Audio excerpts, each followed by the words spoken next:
Cinema ಕಥೆಯನ್ನು ಮೀರಿಸುವಂತಿದೆ ಈ story. ನೀವು ಕೇಳಲೇಬೇಕು, ನೋಡಲೇಬೇಕು. ಸರ್ಕಾರಕ್ಕೆ ಟ್ಯಾಕ್ಸ್ ವಂಚಿಸಿದ್ದವನ ರೋಚಕ ಬೇಟೆಯ ಕಹಾನಿ. ಖದೀಮನನ್ನು ಲಾಕ್ ಮಾಡಿದ್ದಾರೆ RTO ಅಧಿಕಾರಿಗಳು. ಹಿಮಾಚಲ ಪ್ರದೇಶ, ಆಂಧ್ರ ಪ್ರದೇಶ, ದೆಹಲಿ, ಪಂಜಾಬ್, ಕರ್ನಾಟಕ ಹೀಗೆ ಒಂದು ಬೆಂಜ್ ಕಾರಿನ ರೋಚಕ ಕಾದಂಬರಿ. ಟ್ವಿಸ್ಟ್ ಮೇಲೆ ಟ್ವಿಸ್ಟ್ ಇದೆ. ಕೊನೆಗೆ ಬೆಂಗಳೂರಿನಲ್ಲಿ ಕ್ಲೈಮ್ಯಾಕ್ಸ್ ಸಿಕ್ಕಿದೆ. ಅದು ಬರ್ದಿತ್ತು ಅನ್ಸುತ್ತೆ, ಬೆಂಗಳೂರಲ್ಲೇ ಕ್ಲೈಮ್ಯಾಕ್ಸ್ ಆಗಬೇಕು ಅಂತ. ಹಾಗಾಗಿ ಕ್ಲೈಮ್ಯಾಕ್ಸ್ ಆಗಿದ್ದು ಬೆಂಗಳೂರಿನಲ್ಲಿ. ಸಖತ್ತಿದೆ ಈ ಸ್ಟೋರಿ, ಬಲು ರೋಚಕವಾಗಿದೆ. ಏನಿದು ಸ್ಟೋರಿ ಏನು?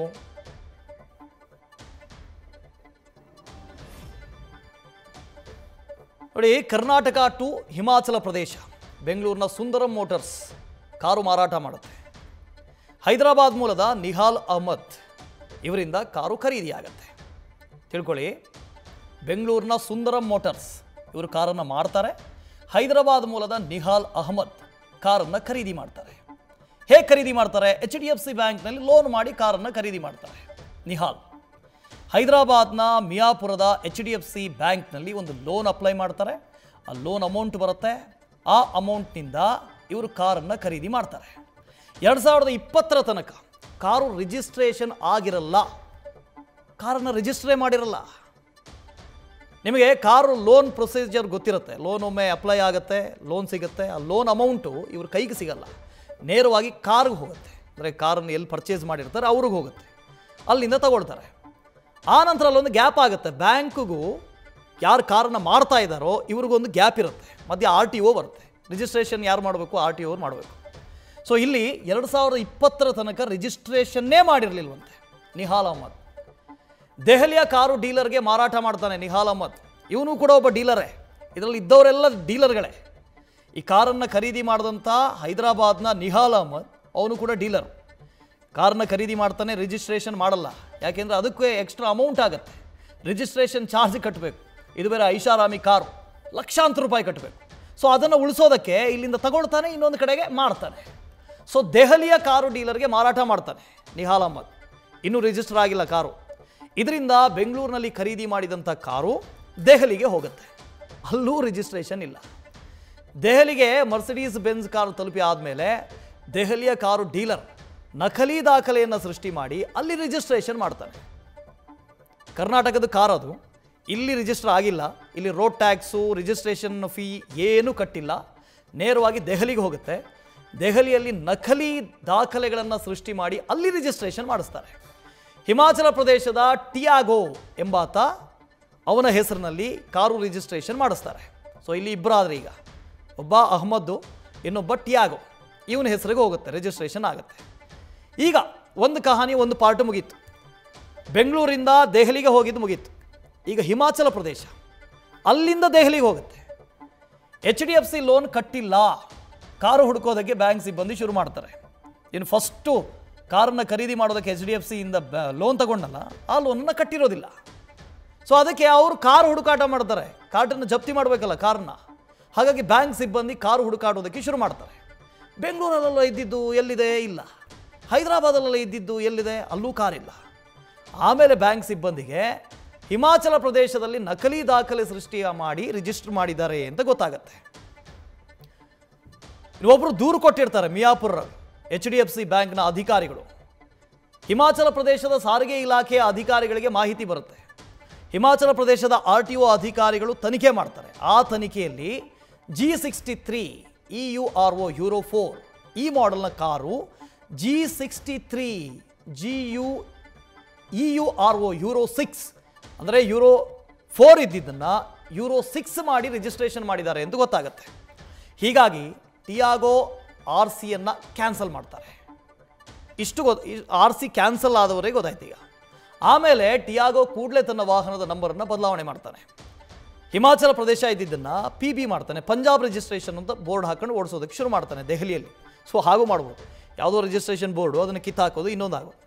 ಯಾಕೆ ಈ ಥರ ಮಾಡೆಲ್ ಚೇಂಜ್ ಯಾಕೆ ಮಾಡ್ತಾರೆ? ಒಂದು ಮಾಡೆಲ್ಗೂ ಇನ್ನೊಂದು ಮಾಡೆಲ್ಗೂ ಲಕ್ಷಾಂತರ ರೂಪಾಯಿ ವೇರಿಯೇಷನ್ ಇದೆ. ಸಣ್ಣ ಸಣ್ಣದೇ ಇರುತ್ತೆ, ಅಂಥದ್ದೇನೂ ಇರೋದಿಲ್ಲ. ಆದರೆ ದುಡ್ಡು ಅಂತ ಬಂದಾಗ ಲಕ್ಷಾಂತರ ರೂಪಾಯಿ ಡಿಫ್ರೆನ್ಸ್ ಬರುತ್ತೆ. ಅದಕ್ಕೆ ಒಂದು ಮಾಡೆಲ್ನ ಇನ್ನೊಂದು ಮಾಡೆಲ್ ಅಂತ ತೋರಿಸಿ ನಕಲಿ ರಿಜಿಸ್ಟ್ರೇಷನ್ ಮಾಡಿಸಿರ್ತಾರೆ. ಈಗ ಕಾರು ದೆಹಲಿಯಲ್ಲಿದೆ, ರಿಜಿಸ್ಟ್ರೇಷನ್ ಆಗಿದೆ. ಕಾರಿನ ಮಾಡೆಲನ್ನು ಚೇಂಜ್ ಮಾಡಿ ರಿಜಿಸ್ಟ್ರೇಷನ್ ಮಾಡಿಸಿದ್ದಾರೆ. ಪೊಲೀಸರಿಗೂ ಕೇಸ್ ಹೋಗಿದೆ. ಈಗ ದೆಹಲಿ ಟು ಬೆಂಗಳೂರು ಅದೇ ಕಾರು ದೆಹಲಿಯಿಂದ ಬೆಂಗಳೂರು ಬರುತ್ತೆ. ಅದು ಹೇಗೆ? 2003ರಲ್ಲಿ ದೆಹಲಿ ಕ್ರೈಮ್ ಪೊಲೀಸರಿಗೆ ಸಾರ್ವಜನಿಕರು ಒಂದು ದೂರನ್ನು ಕೊಡ್ತಾರೆ. ದೆಹಲಿಯಲ್ಲಿ ಕಾರ್ ಡೀಲರ್ ಸೀಸ್ ಮಾಡಿದಂಥ ವಾಹನದ ನಕಲಿ ದಾಖಲೆಯನ್ನು ಸೃಷ್ಟಿ ಮಾಡ್ತಾ ಇದ್ದಾರೆ ಅನ್ನೋದೊಂದು ಕಂಪ್ಲೇಂಟ್. ಈಗ RTOನಲ್ಲಿ ರಿಜಿಸ್ಟರ್ ಮಾಡಿ ಜನರಿಗೆ ಮಾರಿ ಮೋಸ ಮಾಡ್ತಾ ಇದ್ದಾರೆ ಅಂತ ದೂರನ್ನು ಕೊಡ್ತಾರೆ. ಬ್ಯಾಂಕ್ಗಳು ಮುಟ್ಟುಗೋಲು ಹಾಕ್ತವಲ್ಲ ಅಂಥ ಕಾರುಗಳು, ಸೀಸ್ ಆಗಿರೋ ಕಾರುಗಳು, ಅದನ್ನು ತಗೊಂಬಂದು ನಕಲಿ ದಾಖಲೆಯನ್ನು ಸೃಷ್ಟಿ ಮಾಡಿ ಮತ್ತೆ ಅದನ್ನು ಜನರಿಗೆ ಮಾಡ್ತಾ ಇದ್ದಾರೆ ಅಂತ ಒಂದಷ್ಟು ಜನ ದೂರು ಕೊಡ್ತಾರೆ. ಈಗ ತನಿಖೆಯನ್ನು ಮಾಡಿ ಕಾರನ್ನು ದೆಹಲಿ ಪೊಲೀಸರು ವಶಕ್ಕೆ ಪಡಿತಾರೆ, ಕ್ರೈಮ್ ಬ್ರಾಂಚ್ ಪೊಲೀಸರು. ಆ ವೇಳೆ ಈ ಕಾರು ನಮಗೆ ಸೇರಿದ್ದು ಅಂತ HDFC ಸಿಬ್ಬಂದಿ ಹೇಳ್ತಾರೆ. ಸರ್, ಈ ಕಾರು ನಮಗೆ ಸೇರಿದ್ದು, ಲೋನ್ ಕಟ್ಟಿಲ್ಲ, ಸೊ ಲೋನ್ ಕಟ್ಟದೇ ಇದ್ದ ಮೇಲೆ ಕಾರು ನಮಗೆ ಬರುತ್ತೆ, ನಮ್ದಿದು ಕಾರು ಅಂತ HDFC ಅವರು ಹೇಳ್ತಾರೆ. ನಿಘಾ ಲೋನನ್ನು ತೋರಿಸಿ ಕಾರು ಬ್ಯಾಂಕ್ನದ್ದು ಅಂತ ಸಾಬೀತುಪಡಿಸ್ತಾರೆ. ಈ ಹೈದರಾಬಾದ್ನಲ್ಲಿ ಖರೀದಿ ಮಾಡಿದ್ನಲ್ಲ ನಿಹಾಲ್ ಅಹಮದ್, ಬ್ಯಾಂಕಿಂದ ಲೋನ್ ಮಾಡಿ ಅವನು ಲೋನೇ ಕಟ್ಟಿರಲ್ಲ, ಸೊ ಲೋನ್ ಕಟ್ಟಿಲ್ಲ, ಈ ಕಾರು ನಮ್ಮದು ಅಂತ ಹೇಳ್ತಾರೆ. ಇದು ಸಾಬೀತು ಕೂಡ ಆಗುತ್ತೆ. ಕೋರ್ಟ್ನಲ್ಲಿ ಕಾರು HDFC ಬ್ಯಾಂಕ್ನವರಿಗೆ ಸೇರಿದೆ ಅಂತ ಆದೇಶ ಆಗುತ್ತೆ, ಜಡ್ಜ್ಮೆಂಟು ಆಗಿದೆ. ನಂತರ ಬ್ಯಾಂಕ್ನಿಂದ ಹರಾಜು ಪ್ರಕ್ರಿಯೆ ಆಗುತ್ತೆ. ನೀರಜ್ ಕುಮಾರ್ ಎಂಬಾತ ಕಾರನ್ನು ಖರೀದಿ ಮಾಡ್ತಾನೆ. ಎಲ್ಲಿಂದ? ಬ್ಯಾಂಕ್ ಹರಾಜಿನಿಂದ. ಇವನೂ ಕೂಡ ಒಬ್ಬ ಡೀಲರ್. ಈ ಸ್ಟೋರಿಯಲ್ಲಿ ಬಂದವರೆಲ್ಲ ಡೀಲರ್ಗಳೇ. RC ಕ್ಯಾನ್ಸಲ್ ಆದಂಥ ವಾಹನ ರಿಜಿಸ್ಟರ್ ಆಗೋದಿಲ್ಲ. ಸ್ಪೇರ್ಸ್ ಬೇಕಾದ್ರೆ ಸಿಗುತ್ತೆ, ಖರೀದಿ ಮಾಡ್ಬೋದು, ಆದರೆ ರಿಜಿಸ್ಟ್ರೇಷನ್ ಆಗೋದಿಲ್ಲ. ಇಷ್ಟು ಗೊತ್ತಿದ್ರೂ ಅವನು ಕಾರು ಖರೀದಿ ಮಾಡ್ತಾನೆ. ಕಾರು ಖರೀದಿ ಮಾಡಿದ ನಂತರ ಬ್ಯಾಂಕ್ ಒಂದು ಪೋಸ್ಟನ್ನು ಹಾಕುತ್ತೆ. ಈ ಪೋಸ್ಟನ್ನು ಗಮನಿಸಿದಂಥ ನೀರಜ್ ಕಡಿಮೆ ದರಕ್ಕೆ ಕಾರನ್ನು ಖರೀದಿ ಮಾಡ್ತಾರೆ. ಕಾರು ಖರೀದಿ ಮಾಡಿ ಕಾರನ್ನು ಬೆಂಗಳೂರಿಗೆ ನೀರಜ್ ಕುಮಾರ್ ತರ್ತಾನೆ. ಸೊ ಕಾರು ಬ್ಯಾಂಕ್ನಿಂದ ಹರಾಜಾಗತ್ತೆ. ಆ ಕಾರನ್ನು ಮತ್ತೆ ಇವನು ಖರೀದಿ ಮಾಡ್ತಾನೆ ಕಡಿಮೆ ರೇಟಿಗೆ.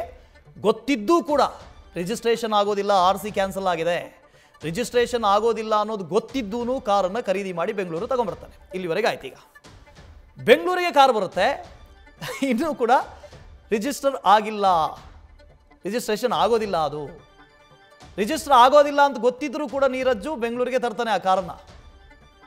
ಈಗ ಆರಂಭದಲ್ಲಿ ಕಾರು ಖರೀದಿ ಮಾಡಿದಂಥ ನಿಹಾಲ್ನ ಜಾತಕ ಜಾಲಾಡ್ತಾರೆ.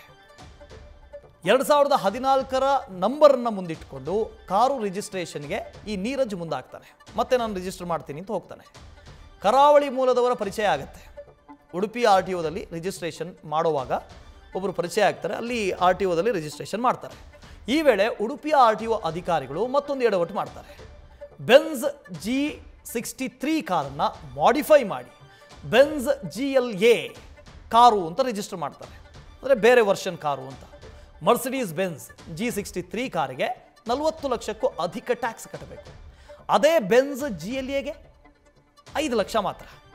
ಸೊ ಸಣ್ಣ ಪುಟ್ಟ ಚೇಂಜಸ್ ಇರ್ತವೆ, ದೊಡ್ಡ ಚೇಂಜಸ್ ಏನೂ ಇರೋದಿಲ್ಲ. ಸಣ್ಣ ಪುಟ್ಟ ಚೇಂಜಸನ್ನು ಮಾಡಿಫೈ ಮಾಡಿಕೊಂಡು, ಸರ್ ನೋಡಿ ಸರ್ ಇದೇ ಮಾಡಲ್ಲು ಅಂತ ಹೇಳ್ತಾರೆ. ಏನು RTOದವ್ರಿಗೆ ಗೊತ್ತಾಗುತ್ತಾ? ಅವರು ಬೆನ್ಸ್ ಅಂದರೆ ಎಲ್ಲೋ ಅಲ್ಲಿ ಇಲ್ಲಿ ನೋಡಿರ್ತಾರೆ, ಗೊತ್ತಿರೋದಿಲ್ಲ. ಅವ್ರಿಗೆ ಹೇಳಿ ಯಾಮಾರಿಸಿ 40 ಲಕ್ಷ ಕಟ್ಟೋಲಿಗೆ 5 ಲಕ್ಷ ರೂಪಾಯಿ ಕಟ್ಟಿ ರಿಜಿಸ್ಟರ್ ಮಾಡಿಕೊಡ್ತಾರೆ. ಉಡುಪಿಯ RTO ಅಧಿಕಾರಿಗಳು ಸರಿಯಾಗಿ ಕ್ರಾಸ್ ಚೆಕ್ ಮಾಡಿರೋದಿಲ್ಲ. ಈ ಮೂಲಕ ನಕಲಿ ದಾಖಲೆಯನ್ನು ಕೊಟ್ಟು ಕಾರಿನ ನಕಲಿ ರಿಜಿಸ್ಟ್ರೇಷನ್ ಆಗುತ್ತೆ. ನಂತರ ಆ ಕಾರನ್ನು ಟ್ರಿಪಲ್ ದರಕ್ಕೆ ಮತ್ತೆ ಮಾರಾಟ ಮಾಡೋದಕ್ಕೆ ಮುಂದಾಗ್ತಾರೆ. ಇಲ್ಲಿ ಕಾರ್ ಡೀಲರ್ಗಳು ಇದಾರಲ್ಲ, ಅವ್ರು ಮಾಡೋದು ಇಷ್ಟೇ. ಅವ್ರು ಲಾಭ ಮಾಡೋದು ಹೀಗೆ.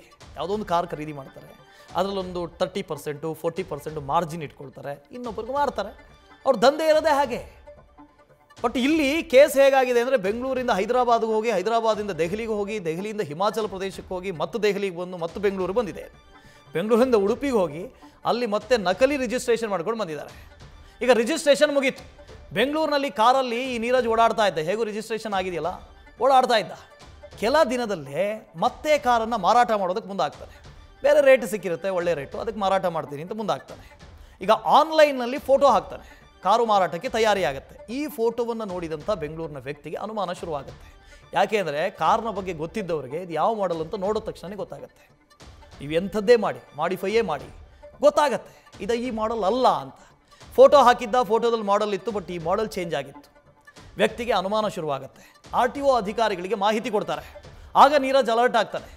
ಮೈಸೂರಿನ ವ್ಯಕ್ತಿಗೆ 1,10,00,000ಕ್ಕೆ ಇದೇ ಕಾರನ್ನು ಮಾರಾಟ ಮಾಡ್ತಾನೆ. ಮೈಸೂರಿನ ವ್ಯಕ್ತಿಯ ಬಳಿ ಲ್ಯಾಂಬರ್ಗಿನಿ ಕಾರ್ ಇರುತ್ತೆ, ಅದ್ರ ಜೊತೆಗೆ ಎಕ್ಸ್ಚೇಂಜ್ ಮಾಡ್ಕೊಳ್ತಾನೆ, ಅದ್ರ ಜೊತೆಗೆ ಮಿಕ್ಕಂಥ ದುಡ್ಡನ್ನು ತಗೊಳ್ತಾನೆ ಕ್ಯಾಶ್ ಆಗಿ. ಕಾರು ಮತ್ತೆ ಸೇಲ್ ಆಗಿರುವ ಮಾಹಿತಿ ಬೆಂಗಳೂರಿನ RTOಗೆ ಸಿಗುತ್ತೆ. ಮೈಸೂರಿನ ವ್ಯಕ್ತಿಯ ಕಾರನ್ನು ಸೀಸ್ ಮಾಡ್ತಾರೆ ಬೆಂಗಳೂರಿನ ಅಧಿಕಾರಿಗಳು. ಈಗ ಇದರಲ್ಲಿ ಮಂಗ ಆಗಿದ್ಯಾರು, ಮೋಸ ಹೋಗಿದ್ಯಾರು? ಮೈಸೂರಿನಲ್ಲಿ ಕಾರ್ ಎಕ್ಸ್ಚೇಂಜ್ ಮಾಡಿದ್ರಲ್ಲ ಅವರು. ನ್ಯೂಸ್ ಫಸ್ಟ್ ನಿರ್ಭೀತಿಯಿಂದ ನಿಮ್ಮ ಪರವಾಗಿ.